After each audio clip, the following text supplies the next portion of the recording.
जों बेखौ आसा खालामो खुब खम समनि गेजेरावनो हयथ' बिथांमोनहा होनोबो हासिगौ। मानो होनोब्ला जोङो जुदि सावरायनायनि खाबु मोनोब्ला आरो बेखौ जों रिमाइन्ड खालामनानै होगोन।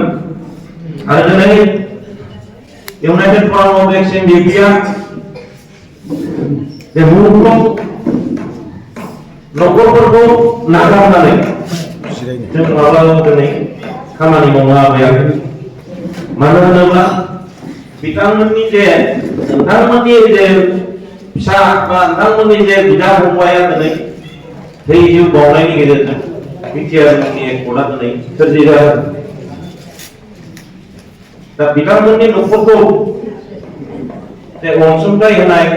बा बिथांमोननि न'खरा मोजां मोनसे थांनानै थानायनि राहा मोननांगौ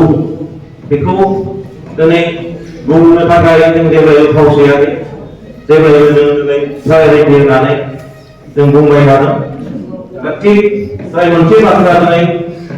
जोंना सेन्ट्रेलनि न'खरनि बिथां आफादगिरिया बुंदों दिनै साख्रि बाख्रिनि खोथा।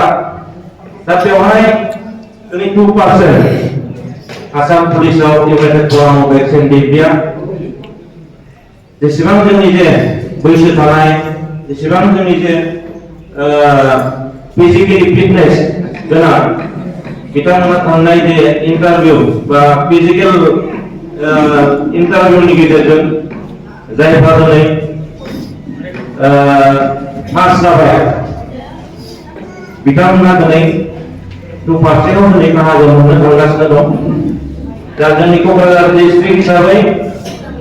जोंनि एक्स एनडिपि जायफोरा दिनै थांनानै थानाय बाहागो लानो थांगासिनो दं। दा रिटेन बाखि दा बेखौ जों भेरिफाइ खालामगासिनो थागोन इउनाइटेड फराम अफ एक्स एनडिपिआ। दा गासै जोंनि इउनाइटेड फराम अफ एक्स एनडिपिनि नाजानायनि गेजेरजों हयथ' 2%निबो बारा जानो हागौ। 2%खौ बिथांमोना जोंनि थाखाय खथा दोनदोंब्लाबो हयथ' जोंनि सेंग्राफ्रा जुदि मोजां भाबै जुदि एक्सिलेन्ट इन्टारभिउआव उथ्रिसारनो हायोब्ला हयथ' जों गोबांसिन मोननो हागौ। दा बेखौ जोङो दिनै इउनाइटेड फराम अफ एक्स एनडिपिआ दिनै बिथांमोनजों जों सावरायदों। आरो जों खुब खम समनि गेजेरावनो आरो खेबसेबाव सावरायबावगोन बेफोरबायदि जेंनानि सायाव। दा जोंनि एक्स एनडिपि हिसाबै थांनानै थानाय जायफोर दिनै उपयुक्त बैसो थानाय बिथांमोना 200निबो बारा जोङो बे आसाम पुलिसाव साख्रि मोननो थांगासिनो दं। दा थिग मार्टियार्स फेमिलिनि माबायाव गेजेराव नोंथांमोना साननो नाङा जोंनालाय मा जाखो बा जोंहाबो ओरैबायदि उपयुक्त सेंग्राफोर दं बा साख्रि लानो हानाय बैसो गोनां बा रोंगौथि गोनां दङ। दा बेनि सायाव जोङो मोनसे स्टेप बाय स्टेप जोङो दिनै खामानिखौ मावबाय थानाय इउनाइटेड फरामआ। फार्स्ट स्टेपआव जों दिनै जायफ्रा थांनानै थानाय, जायफ्रा दिनै पार्मानेन्ट रिहेबिलिटेट खालामनांगौ बिथांमोनखौ बेखौ दिनै फार्स्ट स्टेपआव जों नाजाजोबनाय जादों।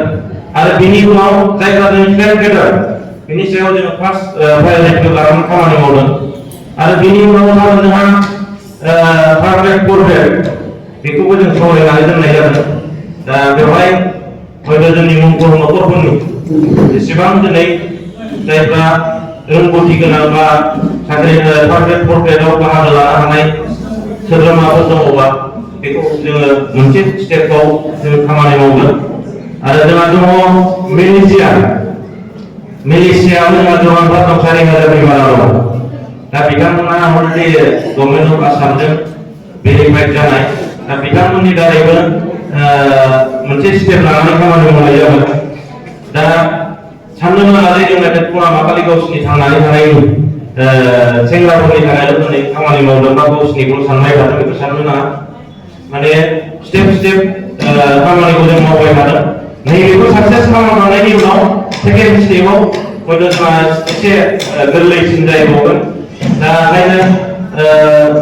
जोङो इउनाइटेड फराम अफ एक्सन डिपिआ बेफोर गासै माबाखौ जेंनाखौ लानानै गासै जे माबाखौ जोंनि जे मोननो गोनां जिखिनि जे सुजुग सुबिदा बेखौ जों माब्लाबाबो दिनै फावसायाखै जोङो खामानिखौ मावबाय थादों दा जोङो इउनाइटेड फराम अफ एक्सन डिपि हिसाबै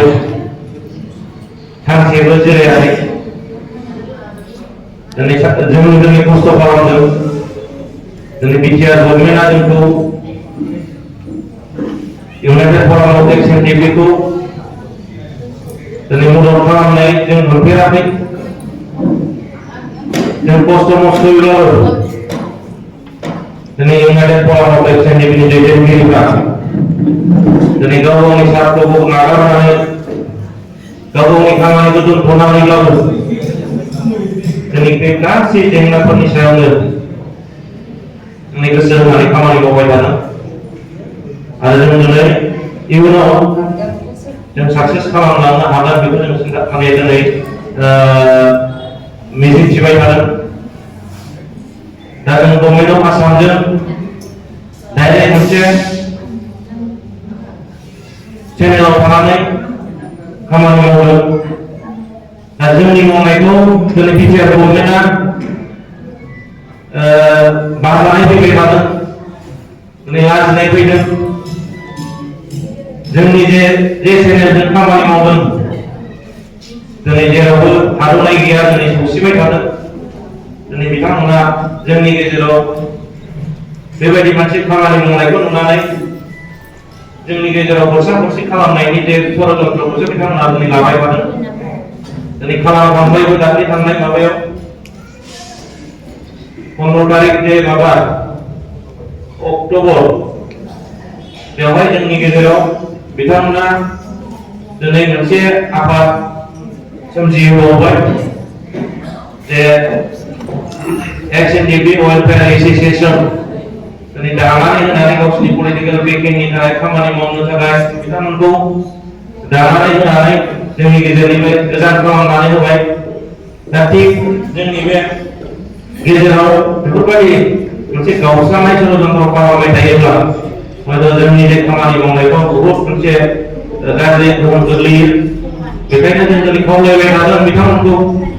वेलफेयार एसोसिएशननि जे सोद्रोमा बिथांमोनखौ जाहाथे जोंनि थांखिया जोंनि जे जेंनाफोरा सुस्रांजानांगौब्ला बबेबा राजनितिक दोलोजों मोनसे क्ल'जआव थानानै खामानि मावनांगौब्ला दिनै बे दिनै जाफुंसारनाय नङा मानो होनोब्ला राजनितिक बेन्दोङाव थानानै जेबो बाथ्रा बुंनो हाया दिनै इन्डिपेन्डेन्ट खोथा बुंनो हाया दा जायफ्रा दिनै वेलफेयार एसोसिएशनाव बिबानगिरिफोर दं बिथांमोना गासैबो दिनै राजनितिकआवनो बिबान दंजोबखायो दा बेखौ नायोब्ला बिथांमोना जोंनि जेंनाखौ लानानै मुंख्लंफोरनि जे जेंना जोंनि जे थांनानै थानायफोरनि एक्सएनडिपिनि जेंनाफोरखौ मावनो थाखाय बिथांमोना सम होनो हाया दा बिथांमोना बायजोआव थानानै खामानि मावगोन सम बाथ्रा बुंगोन खिन्थु प्रेक्टिकेलि बिथांमोना मावनो थाखाय गोब्राब बेखौ जों नुबोबाय थादों बेखायनो मोनसे साननाया मोजां नोंथांमोना जों बेखौ दिनै खावलायदों जोंनि गेजेराव इउनाइटेडलि जों थांबाय थानो हायोब्ला जोंनि गासै बेफोर दिनै जेलाव थानाय बा दिनै केसआव भुगिनांनानै थानाय गासैबो मोनसे नर्मेल मोनसे माबायाव दिनै फैजोबगोन होनना जों दिनै बिथांमोनखौ सम इन्डिभिजुवेलि दिनै खावलायदों दा हयथ' नोंनि मेलनि गेजेरजों आं नोंथांमोननो माखासे जे आपडेटखौ होबाय जे इउनाइटेड फराम अफ एक्सन डिपिआ दिनै रावनिबो बायजोआव गैया जों दिनै इन्डिपेन्डेन्ट जों बयखौबो दिनै प्रेसार होनो हायो बयखौबो बाथ्रा बुंनो हायो आरो बेवहाय जे नोंथांमोना जे मार्टियार फेमिलि कमिटिखौ जे दाफुंनानै लाबाय फुल प्रेजेन्ट जोंनि मोनफ्रोमबो जिल्ला सेन्ट्रेल कमिटि आरो जिल्ला कमिटि आरो आन्चलिक कमिटि दा बेनि गेजेरजों नोंथांमोना जेंनाफोरखौ लानानै खामानि मावनो खाबु मोनबाय आरो जोंनि इउनाइटेड फराम अफ एक्स डिभिजन बिथांमोना मोनसे कम्पानि सिङाव थानानै हयथ' खाथि सोमोन्दो थानानै खामानि मावनो दिनै सुजुग मोनबाय दा प्लेटफर्म गैयाब्ला जेबो खामानिया जाया दा दिनै आङो जोबोद बाख्नायदों जोबोद मोजां मोनदों नोंथांमोना जे गासै कमिटिखौ बानायनानै लानो हाबाय दा सम सम मोनसे बेफोरबायदि सावरायलायनाय हाबाफारिखौ नोंथांमोना लालांबाय था दिनै जायगा जायगा जोंनि मार्टियार्स हिसाबैथ' अल आसामावनो दङ दिनै बांसिन बुंनो थाङोब्ला बाक्सायाव बहुद दङ जोंहा मार्टियार्सफ्रा क'क्राझार हिसाबै जोंहा क'क्राझार बाक्सा बे मोननै जिल्लायाव बांसिन जोंहा दङ बाखि जिल्लाफोराव एसे खम दङ दा बेखायनो बांसिन प्रभाब खालामनांगौआ जोंहा बे मोननै जिल्लायाव जायफ्रा दिनै बिबानगिरि दैदेनगिरिफोर दं बिथांमोनहा मोजां मोनसे हाबाफारि लानानै बयखौबो खामानि मावनायाव माबा लांफायो आं बेखौ खावलायबाय दा आं लाहार बाथ्राखौ बुंबाय जोंहा आफादगिरि बिथां दङ माखासे आफादखौ बिथाङाबो होगोन जोंनि इउनाइटेड फराम अफ एक्स हिसाबै